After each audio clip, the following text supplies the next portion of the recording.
We acknowledge that apart from you, we can do nothing, O God. Apart from the Lordship of Christ, we can't obey your word, we can't even pray. Thank you for your mercy and grace reflected in each of our lives this afternoon, wherein we can gather here, we can have this moment of prayer, we can study your word. Gapa nga, kami Ginoo sa imong nga pagtoy-toy, sa imong nga paghiya Ginoo sa amon. Kabay pa Ginoo, we will not only request or demand in prayer, but we will seek your will, O God. Kabay pa ang tanan Ginoo, nga amon ginapangamuyo, ang tanan nga amon mga lulan, nga ginadulong sa imo tiilan, sink in ka maging inclined Ginoo sa imo nga kaubuton, hindi lang amon mga gusto matabo. Imo kami takos amon nga pagtipon sa siningapon, kabay pa ang ngalan ni Kristo ang mabayaw, hindi nga mga kaugalingon, not even our needs, but ang imo kabubuton Ginoo sa amon nga mga kabuhi. Duguting hindi pagubon sang kaaway ang amon nga pagtipon sa siningapon, and may you reveal your glory through your word, by the power, by the working of your Holy Spirit, O God. Cleanse us from all iniquities. Tinuloy kami Ginoo sa dagta sang sala nga wala ginagatag sang kaymayaan sa imong ngalan, mga tinaga sa mga aksyon namon, paminsaron nga wala gid Ginoo nagatag sang honor sa imong ngalan. Kabay pa Ginoo, ikaw nga amon pasidunggan, ikaw nga bayaw, ikaw may maya. Ginablik na mo Ginoo sa imo ang tanan nga pagdayo kag pagpasalamat. Tungod gid lang sa matamis nga ngalan ni Ginoong Hesus, nga mga Dios nga personal nga mga luwas. Amen.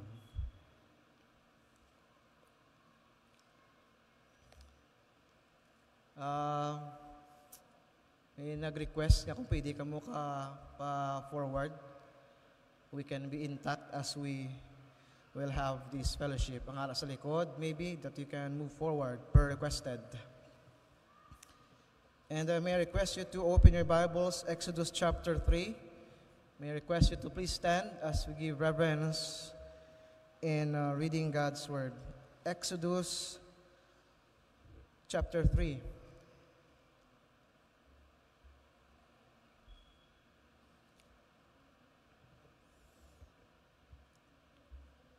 Exodus chapter 3 verse 1 starts, Now Moses kept the flock of Jethro, his father-in-law. In Exodus chapter 2, it was Reuel. Now in Exodus chapter 3, Jethro. But they are same person.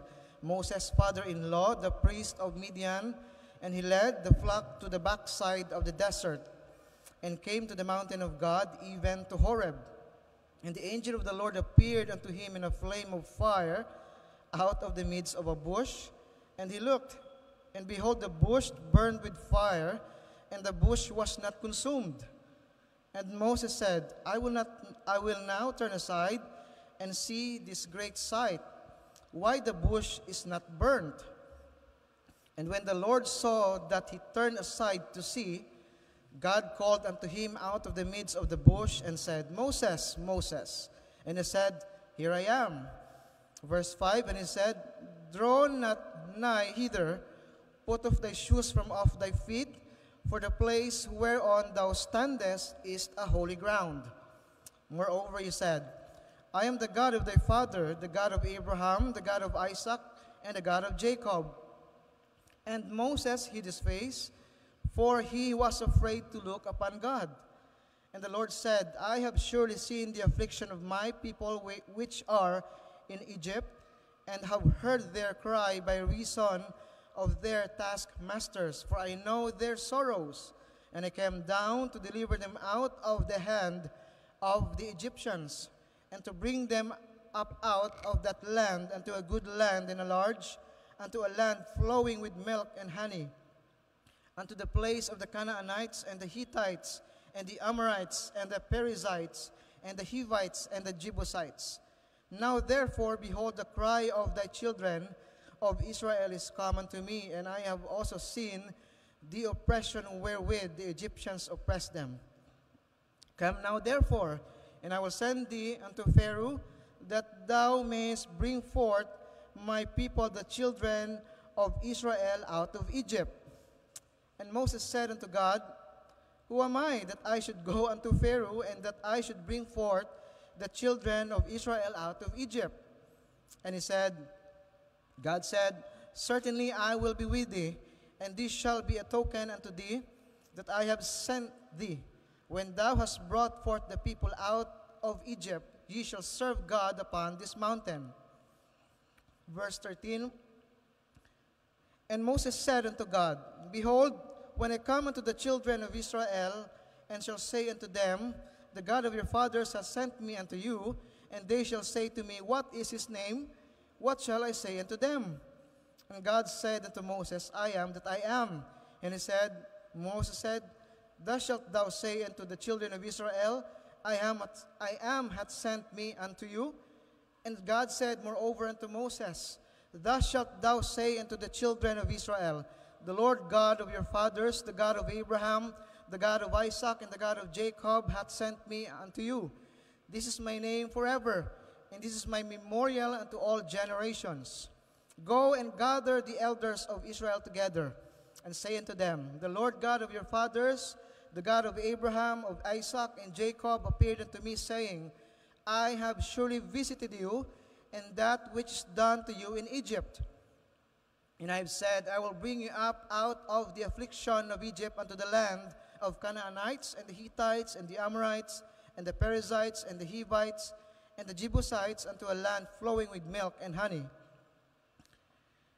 And they shall hearken to thy voice, and thou shalt come, thou and the elders of Israel, unto the king of Egypt, and ye shall say unto him, to the Pharaoh, The Lord God of the Hebrews hath met with us. And now let us go, we beseech thee, 3 days' journey into the wilderness, that we may sacrifice to the Lord our God. And I am sure that the king of Egypt will not let you go, no, not by a mighty hand. And I will stretch out my hand, and smite Egypt with all my wonders, which I will do in the midst thereof. And after that he will let you go. And I will give this people favor in the sight of Egyptians. And it shall come to pass that when ye go, ye shall not go empty, but every woman shall borrow of her neighbor and of her that should journeyeth in her house jewels of silver and jewels of gold and raiment, and ye shall put them upon your sons and upon your daughters, and ye shall spoil the Egyptians. May the good Lord bless upon the reading of His Word. May you take your seats. We're going to talk about, since nag-study kita with the people in the Bible, now we are on Moses. And in Exodus chapter 3, we're going to talk about the call of Moses. From verse 1 down to verse 22, if you try to read the entire chapter of Exodus chapter 3, it's a common story. Sa kabataan, sa biskan diin nga mga grupo or kaiglesianan are so familiar with the story in Exodus chapter 3, specifically in the burning bush. And then, with what the commands, the instructions of God to Moses, and then, amo na siya, later on, the following chapters about how God delivered the Israelites from the Egyptians. But one thing to take note about is how Exodus chapter 3 has been a pivotal, importante nga chapter in the Bible, at the same time in the life of Moses. Kaya grabe ang epekto on how God revealed Himself to Moses and how God profoundly revealed Himself in a way that changed Moses' life. Grabe nga turning point sa life ni Moses. Dako nga epekto. Not only in Moses' view of God, at the same time, his life, the experience, the life-changing experience nga nakita kang na-experience siya ni Moses. So as chapter 3 begins, now he is living his life his simple life, his new life in Midian, and then he is already married. Siya subong nagatatap sang karnero sang iyang father-in-law, namely Jethro. And previously in chapter 2 verse 18, it was Reuel, not Jethro. And then layo siya. Layo kayo, wala balita, no, not even any sight about these Egyptians and about Pharaoh. Kalma, simple ka, asipula. And then, when he took his flock on the far side, kay tungod naga-amuma siya sa mga karnero, something unusual happened during this time in the life of Moses.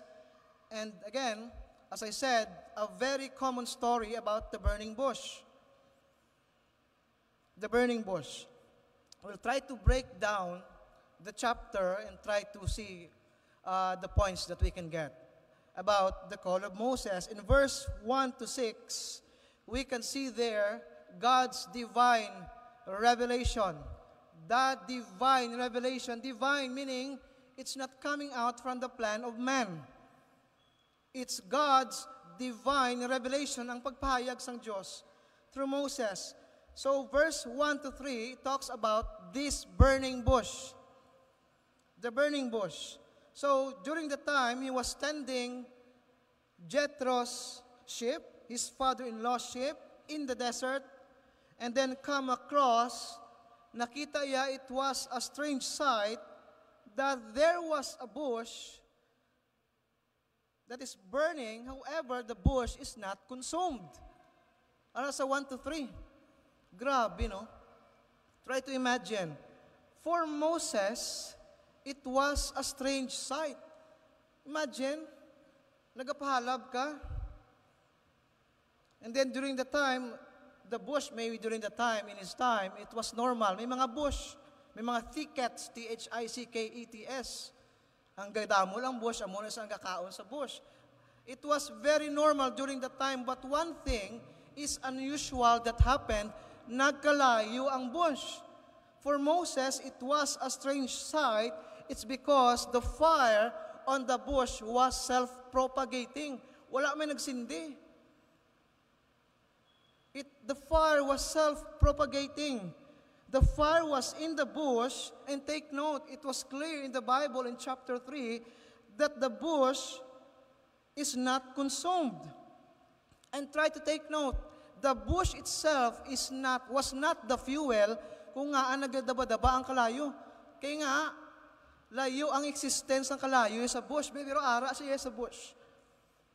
The fire was not dependent on the bush. Grabe nga miracle. Grabe kuno ayan. No? Kung sa imo na natabu abi, kita ka puno sang kahoy, nagakalayo, pero wala gakaupod. Wala gakaupod. There was the fire was completely independent of the bush existence. Nga wala nagadaba-daba ang kalayo kay tungod laya ang bush. No, wala. Gakalayo lang gid siya. However, it's not consumed. And this is why this is God's divine revelation to Moses, ang pagpahayag sang Diyos, sang iya kaugalingon sa kay Moses because of the commission. Ang gusto ya ipaobra, ang mando nga ihatag niya sa kay Moses. If you're studying theology, if you're familiar with the common sites in the Bible, ginatawag na siya on how God revealed Himself, theophany. Theophany. Theophany. Simply means the appearance of God in a form that is visible to men. Amo sang theophany. That God is using ways to reveal Himself so that maging visible sa tao. That's theophany. An appearance of God that God uses a visual symbol to communicate something. May ihambal ang Diyos in His nature which is invisible and in an exact representation of who He is. Simply means, may gingamit ang Diyos in a form so that He can speak through Moses. And that is the burning bush. Something unusual that happened to the life of Moses. That theophany, one of the most neglected study in our Christian life, on how God revealed Himself in us. Although it is very important, kaya nga kung imo na estudyuhan, may mananarisari, ang theophany. There are several types of theophany. Like judgment theophany, sa time ni Adam kag ni Eve. Kagangaring natabo kay Moses is a mosaic theophany on how God revealed Himself to Moses. And one thing is sure, kung wala man natabo ang pag-reveal sang Diyos sa kay Moses, our ultimate theophany na tuman gid. And it is found in the person of Jesus. That's why manging mapinasalamaton kita. Si Moses manging mapinasalamaton kay tungod si Jesus ara sa iya. Jesus is in us, our ultimate theophany, God's divine revelation. This incarnate Word, Jesus and the Word became flesh and dwelt among us. Do you think sa pagagamanan sa Diyos, maluwas lang ta? Kung wala sa nanging unod? No. Because ang principles ng Hebrews, without the shedding of blood, there is no remission of sins. That's why we praise and glorify God, because Jesus is our ultimate theophany, the revelation of God. Kung wala nanging tao, nag-reveal si Jesus, ano na lang panalabton ta sa Diyos? Ikaw, kita mamayad sa aton kasalanan.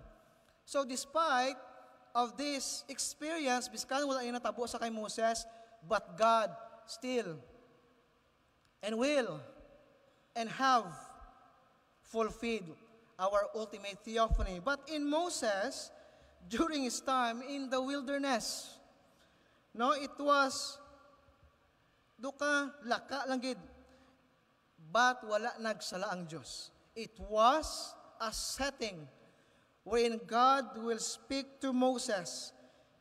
And it is very important to note that Moses, in this typical form or expected form, God used the bush, the burning bush, to capture Moses' attention. How many years nga naging wala ging paggamit si Moses, and then during this time, may nagsiga nga bush, may nagdabok nga bush.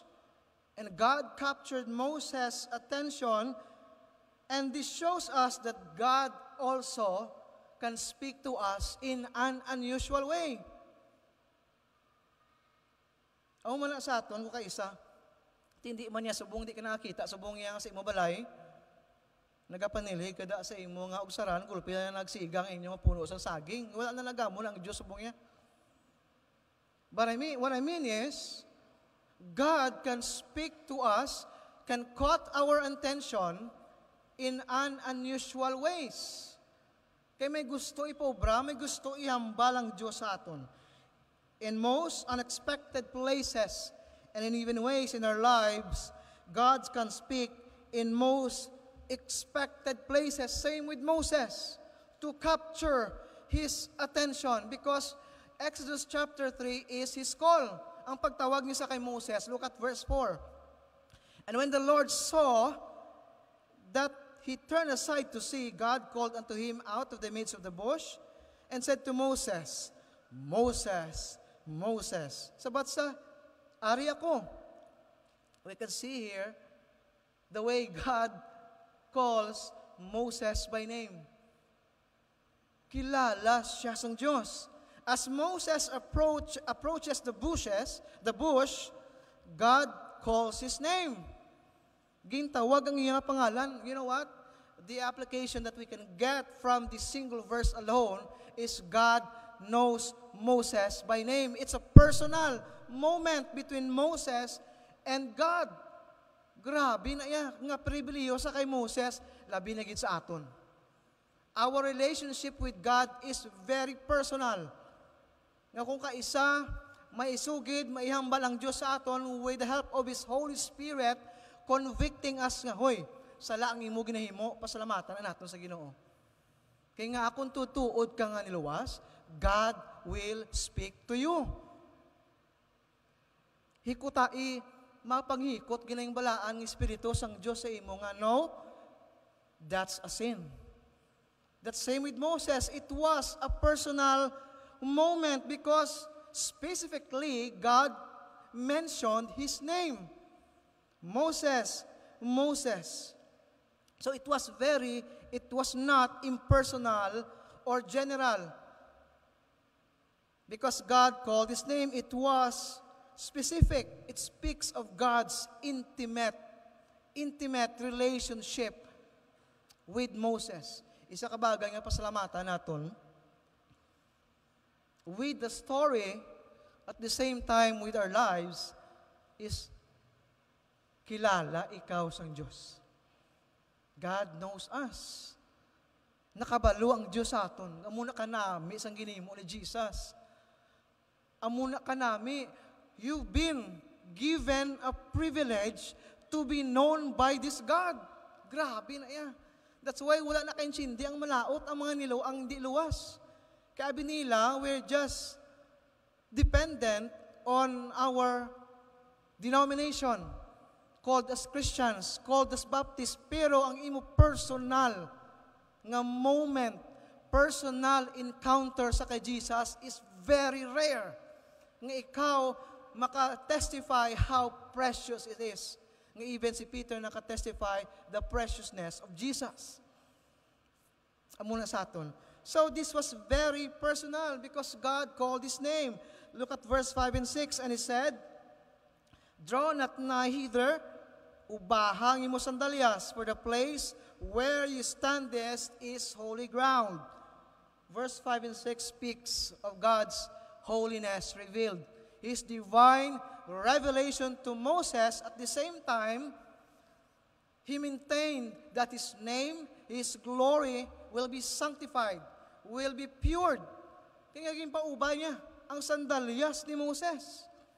Ang baliyaw, ang ground nga imo ginatindugan, balaan, God told Moses to take off your sandals because the ground that you're in is holy. And this is a powerful reminder in each of us that the place where God is present is sacred. You know what? Gapati ka mo nga aring presensya sang Diyos subong sa aton. If yes, then this place is sacred. Same with Moses. Ang problema sa tao ka isa, makatula sa simbahan, we don't put in our minds, in our hearts, nga ang katuan mo nga sa simbahan, sagrado, kay nga, arat ang presensya sang Diyos. Kadto ka prayer meeting, manog alas 5, kadto ka Sunday services, manog alas 11, because amuna nga mga tao, the problem sometimes in us, it's because we don't put in our minds that what we worship, kung sino, kung kasadiin kita pangamuyo, balaan nga Diyos. Sacred. A sacred God. So in the presence of God, Moses acknowledged the reverence and the awe that God only deserved. Similarly with us, when we come before God, we must approach God with a humble and a respectful heart. That's one thing that we forget sometimes. Sometimes going to church, going to prayer meeting, going to Sunday services is just a religious act. It's just a religious act. Compliance, kay committee ko da, kay mayara ko obligasyon dira, it's just a compliance. No, we should be reminded that the one that we are serving is a holy God. And what drives us to go to church, what drives us to do the ministry is because of the person of Jesus, who made us holy, who made us acceptable in this holy God.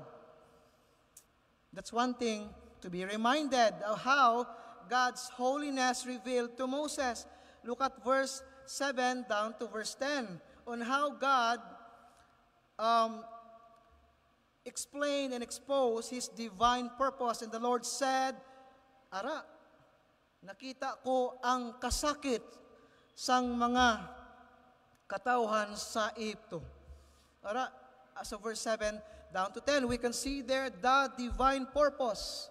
Nagpahayag ang Diyos, at the same time, this divine purpose, we can see in verse 7 and 8, on how God is so compassionate for His people. Grabe nga mga promisa, makita mo ni gani utod, kung gabasa ka lang Exodus chapter 3, wala ka gid ikaluya sa Diyos, kita mo da pag kasiguraduhan nga makuha mo da sa Exodus chapter 3.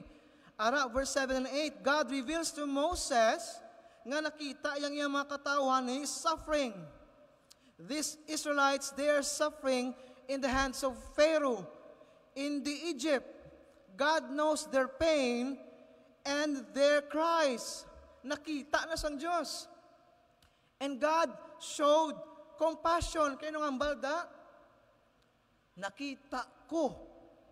I've seen the cries of the people. So this passage, this text, should be a clear reminder that our God is compassionate and deeply concerned for His people's well-being. Amuin ang aton. Maluluyon, kabalo ang Diyos sang imo kinahanglanon. Kabalo ang Diyos sang imo kasubo, kabalo ang Diyos sang imo kaluyahon. Hindi na lipod sa aton nga Diyos. Amo na klase Diyos ang ginatipunan tasubong. Amo na klase Diyos nga nagapangamuyo ka. Amo na klase Diyos nga ginasirbisyuhan mo, that's why wala sang bagay nga makapauntat, makapaluya sa imo, kay amo na klase nga Diyos ang ginamba sa Biblia. A compassionate God. Don't be self-pity kung di mo makuha ang attention sang iban, ang pabor sang iban, because God is compassionate God. Nakita kag ara ang Diyos sa imo unay, ang ngalan mo ikaw ara sa utok sang Diyos. Grabe nga comfort. Hindi mo kinahanglan ng pabor sang iban. Kung hindi ka sila pakon, bayda. Nga, deserve mo nga sapat nila, how? No. As long as you knew that God is a compassionate God, wala ka gid, hindi ka maging intimidated sa kung ano yambal, kag reaksyon sang tao sa imo. Same with Moses. With his compassion to his people, God is not distant.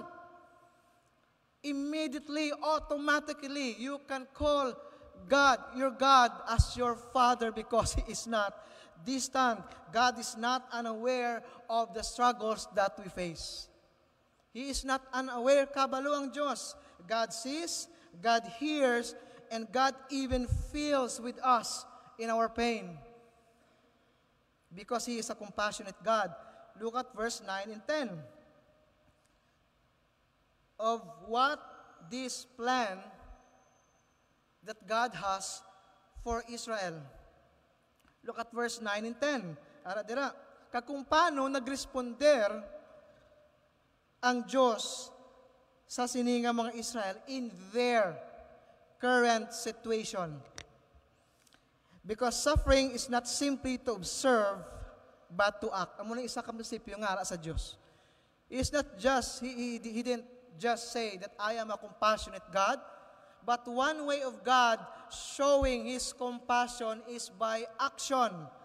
His response to Moses. He told Moses that He is sending him. Paipadala ko ikaw to deliver those Israel out from their oppression, from the oppression of the Egyptians. God showed a specific plan for Moses. Ano ina? Siya ang gamiton. Ikaw ang gamiton to bring those Israelites out of Egypt and lead them to the promised land. Imagine, gahulat ang promised land. Ikaw ang gamiton. This promise is to fulfill, wala lang ging nga nagsilbing nga conversations ang Diyos sa kay Moses, but this conversation, this promise, is to fulfill His covenant nga ginubra niya palang kaginambal niya sa kay Abraham, kay Isaac, kay Jacob.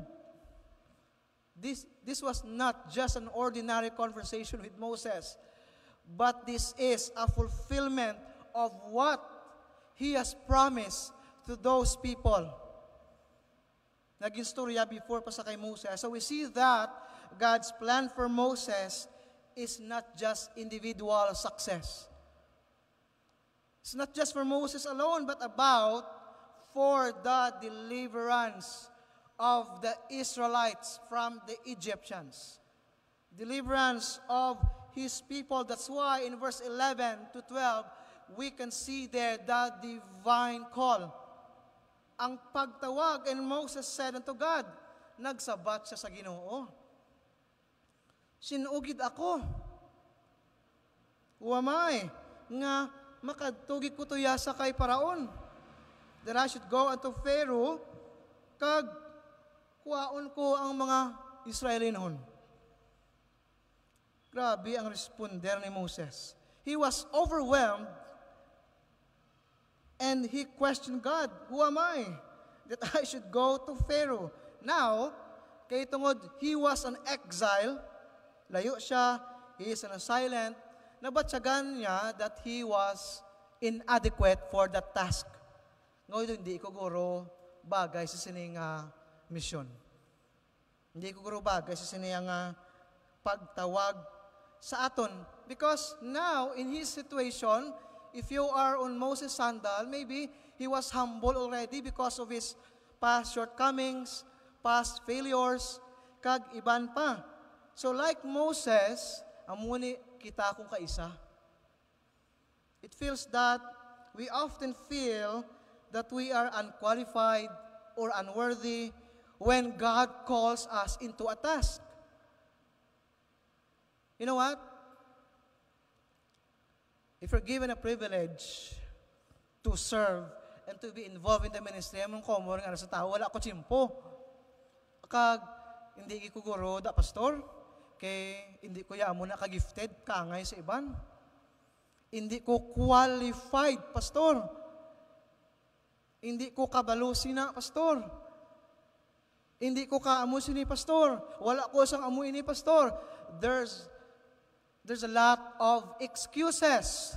And that's normal. Same with Moses, amo kita sina nga mga tao. Damo-damo excuses. Kaya nga, sino man ang bisaton ang takos? Who among us here are worthy to serve God? Pastor John, Pastor Are? Sila lang?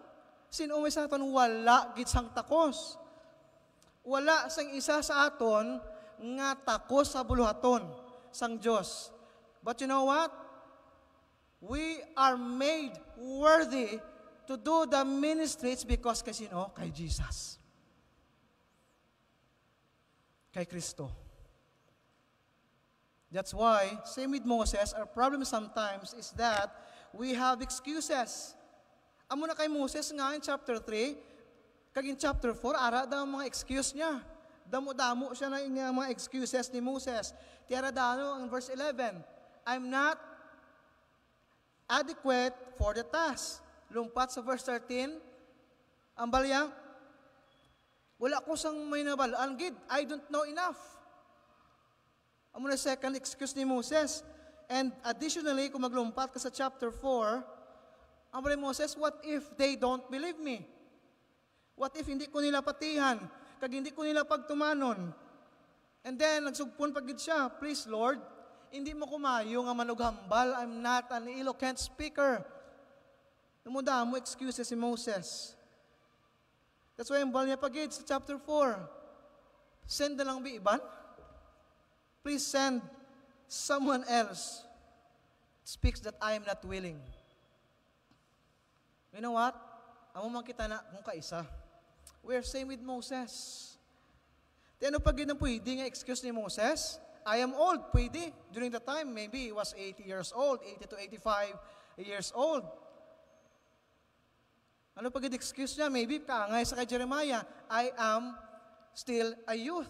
Ano pag yun ang pwede excuse natin? Because our problem sometimes, it will always, even whatever the excuse is, it always boils down to lack of trust and unwillingness to be used by God. Amo nang kulang naton nga tao, hindi lang gid gusto magpagamit sa Dios. Hindi lang gid gusto nga magpagamit sa Dios. Bulig ka tabi, ma'am, sir, sa aton committee, ay hindi wala ko tsimpo, basi, kwan. Involved ka bi sa choir, singing, or the music ministry, hindi lang ko pastor. Kabiskan panupla, libagon. Damo-damo excuses ang tao, kita tanan. Same with Moses. Pero ang verse 12, kung paano gintagaan sang kasiguraduhan si Moses. And he said, certainly, I will be with thee. Mangingyara ako sa imo, manging kaupod mo ako. God responds to Moses is not to provide him with a list of reasons sa mga kapasidad niya o sang iya pagka-qualified. No. But what God told Moses was the assurance that he will be with him. Mangingyara ako sa imo. The presence of God is the ultimate assurance. Amo nang gustong isugid sang Dios sa kay Moses. When he was called, tandaan naton, when God calls us to a task, kung gintawag kita sang Dios, He does not leave us to do it in our own strength.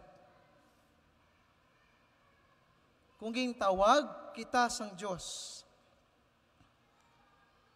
wala na nakabase sa aton kapasidad. But our problem is, ginaunaan tabi ang Diyos, ay hindi kapoy na ko na iya. Kapoy na para sa akon. Matudlo ko, doon, mga Bible study, pagit ko karon. Ginaunaan tang Diyos mo. Hindi na ako magbulig, dira, kay damo na da sila.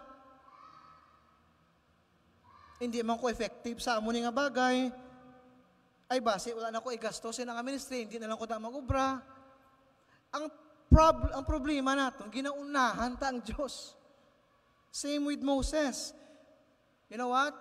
Members, church, if there are opportunities to serve God, grab it. Why?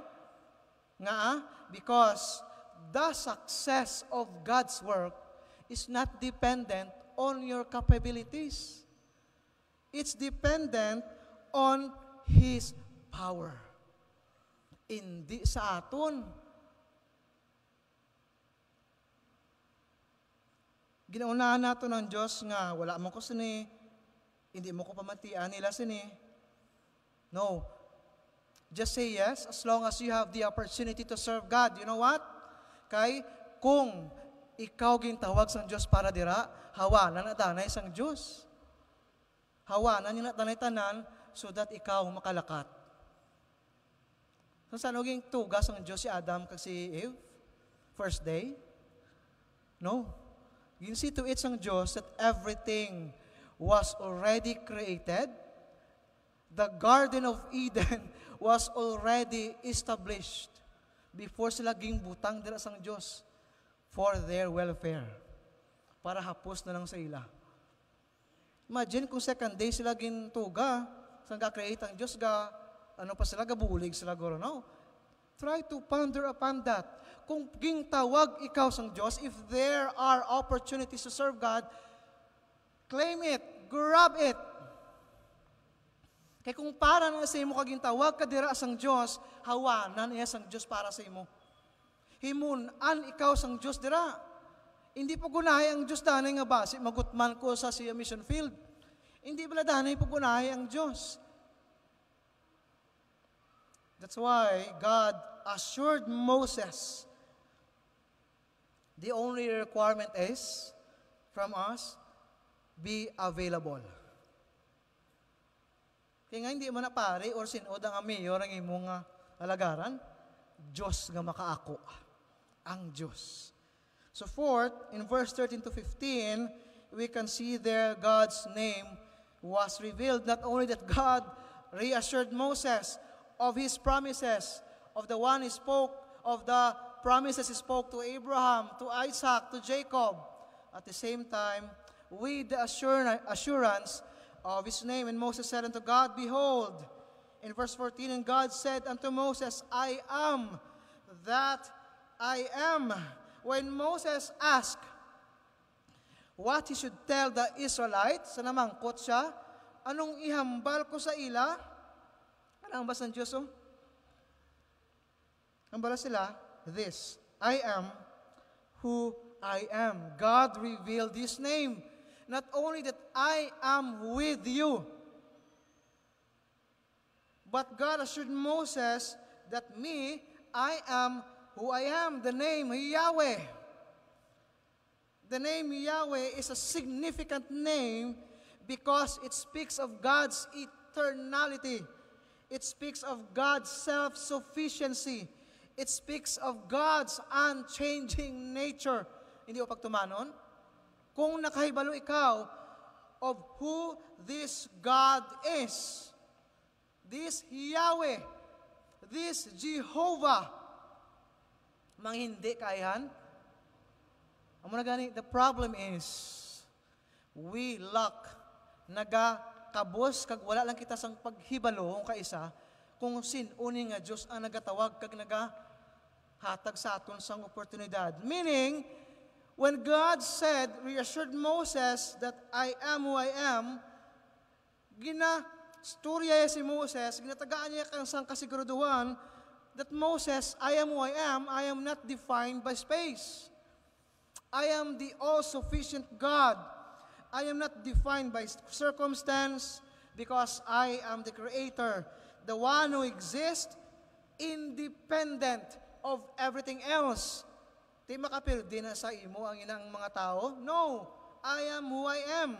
This revelation of God's name reassures Moses that the God who is calling him is sovereign, that the God who is calling him is powerful, and the God who is calling him is trustworthy, masaligan. Aside from his presence, but his name. Look at verse 15. And God said moreover unto Moses, Thou shalt say unto the children of Israel, The Lord your God, our fathers, the God of Abraham, the God of Isaac, the God of Jacob, hath sent me unto you. This is my name forever, and this is my memorial unto all generations. Ano na siya? That is God's everlasting covenant. God's everlasting covenant. Grabe nga kasiguraduhan nga ginambal sa Diyos sa kay Moses because He further clarifies that He is the God of Abraham, I am the God of Isaac, I am the God of Jacob. Kag gin-reaffirm sang Diyos ang iya covenant, ang iya agreement, His promises with Israel. Ginklaro ginasang Diyos sa kay Moses. Pero grabe, no? Hasta pa sa chapter 4 ang iya nga pagpang-question kag pang-excuse, no? Sa amuna nga mga rason kagambas ang kagsugilanon sang Diyos sa iya. So this name of God, this Yahweh connects to God's faithfulness, to His promises. Because Moses is not only sent by wala siya ging padala, wala siya ging manduan sa iya nga father-in-law nga si Jethro. No. Moses was sent by this highest God. He is sent by God who has a historical promises with Israel already and whose covenant are unbreakable. Kag even unto this time, ginapamatud-ana sang Diyos sa kay Moses. Nga hindi niya maguba nga promisa. The name of God assures Moses the continuity of God's redemptive plan. God's redemptive plan. God always go back in reminding His people of His redemptive work. Same with us. That's why Kristohanon, we should always be reminded of the gospel of Jesus. Kaya ginatugot kinayasang Diyos nga hindi kita da pwede maglayo. Nga hindi kita da pwede magliso. Kaya ang rason sang tanan nga aging paboran kita sang Diyos, nga aging pili, ginkabig, ginluwas kita sang Diyos, it's because of His redemptive plan in the person of the Lord Jesus Christ. Ang rason kung nga ginasabat sang Diyos ang pangamuyo ta, hindi kay tungod nami kita mga muyo, it's because of Christ. It's because of Jesus. God is hearing our prayers, God is answering our prayers, and God is fulfilling His promises. His waiting promises to us. It's because of His Son, the Lord Jesus Christ. And fifth, verse 16 to 22, God's divine commission. Commission sang Diyos. Si Moses, go and tell and gather the elders of Israel together and say unto them that the Lord God of your fathers, the God of Abraham, Isaac, Jacob, appeared to me saying, I have surely visited you and seen that which is done to you in Egypt. God told Moses nga tipuno niya ining mga elders. Kaghambalon sila nga ging bisitahan ko ikaw. Nagpagigsugiglanon ko sa imo, and I will about to deliver them. I will about to deliver you. The mission is not just Moses' personal mission, but it's a communal mission. Gather the elders. It's not a personal mission. Gingamit sa Diyos nga, sige, let them involve, giti po na sila. And Moses is to be an instrument through which God's plan for Israel will be delivered and His promises will be unfold. Kung basahan mong verse 18 down to verse 22, wala na nagamba ang Diyos na ikaw ang gamiton ko, padala sa Egypt, pero gingaan siya nga daan sang outline sang Diyos. Kung anong matabo digto, araw verse 18 to 22. God already outlined Moses kung anong ihamba sang Israel, asang paraon, anong matabo sila tagipusoon, anong ilahimuon. Pero imagine, verse chapter 4, nag-excuse gyapo niya si Moses. Amo kita na akong kaisa. We are filled with excuses. We are filled of mga bagay nga tanan na lang ang rason just to avoid our mission, just to avoid the ministry, just to avoid the service, the task that is given to us by God. God already outlines how Pharaoh magpangabagabag, magpatigas nga tagupasoon, kung paano kakson, kuwaon sa Diyos ang mga Israelita sa Egypto.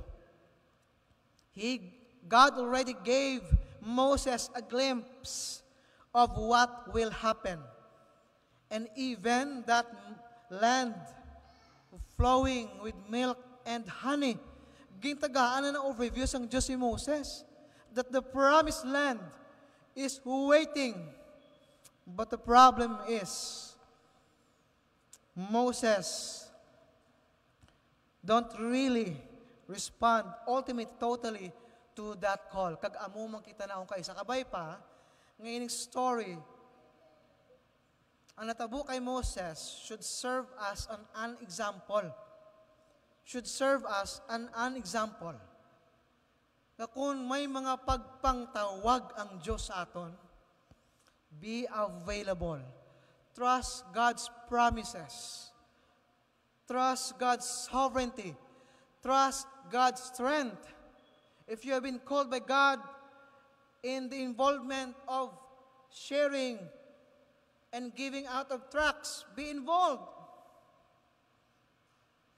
If you have been called by God to involve in discipleship, be involved. If you've been called by God to be involved in pagpaninlo sa simbahan, be involved. Because probably that's God's calling for you. Ang gamay ng lubraon sa simbahan, kag sa mga dako, those are God's calling. The problem sometimes is, kay tungod, nakulbaan lang kita kung na yung basang tao, ano nga itong kapasidad? No. God, do remember that God do not call the qualified. God, God qualifies the called. God qualifies the called. Again, just be available because you're serving your master, the Lord Jesus Christ. You are not serving those president, chairman, o sinupa, or pastor, nga leader. You're not doing that for them. Hindi na sa mga Diyos sa simbahan. You are doing that for God, for Jesus. That's for your master. In our conclusion, Exodus chapter 3, God calls us to recognize His holiness, His personal call, His compassionate care for His people, and His assurance that He is with us in all circumstances. Like Moses, we are often called to difficult tasks. Sa mga budlay nga mga ulubrahon, that seems beyond our abilities, that seems beyond our capabilities. But do remember that God's presence and power is enough to use the weak and feeble people. Wala nagtawag ang Diyos sa mga manggaranon lang. Wala nagtawag ang Diyos sa mga gifted lang. God can call even the lowly and humble people. Ang mga wala kapasidad kuno abi sa ila, God can use them in a unique way. When God calls us, He equips us and promises us to be with us in every step of the way. Saligi na bala nga mga promisa sang Dios. Hindi danay pag-unahi sang ano nga mga assumptions, presumptions ang buluhaton sang Dios. As we reflect on God's revelation of Himself to Moses, we are reminded that He is the same yesterday, He is the same today, and forever. God still calls people to serve Him, and His presence with us is just as with Moses. That God that called Moses is the same God that called us, that is calling us. The same God that is calling you to respond to the gospel call and even to respond to the service, to the ministry. May we respond with faith and trust in God,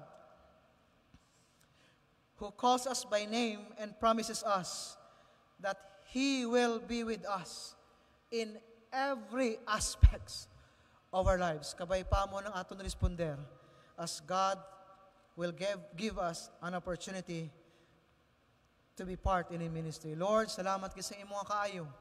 Kabay Panginoon, tagaan mo kami sa tigipusoon nga nagapaubos to be involved in your ministry, to be involved in the service of our Lord and Savior, the Lord Jesus Christ.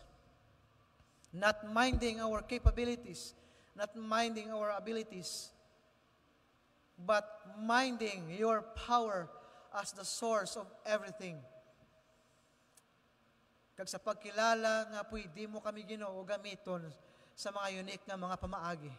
Kabay pa Ginoo, maintindihan mo ng imo nga bugay, kay pwede Ginoo mo kami gamiton biskan we are not that gifted or talented in a unique way. Salamat Ginoo sa reminder in Exodus chapter 3 and how you called Moses. Thank you for the assurance, for the promises nga ginhamba sa imo nga pulong, nga amo man ini Ginoo amon paglaom, kag amo ini ang amon nga pagpaligod. Buli kami sa nabi namon nga buluhaton sa siningapon, kabay pa ikaw ang may maya kag malipay. In Jesus' name we pray. Amen.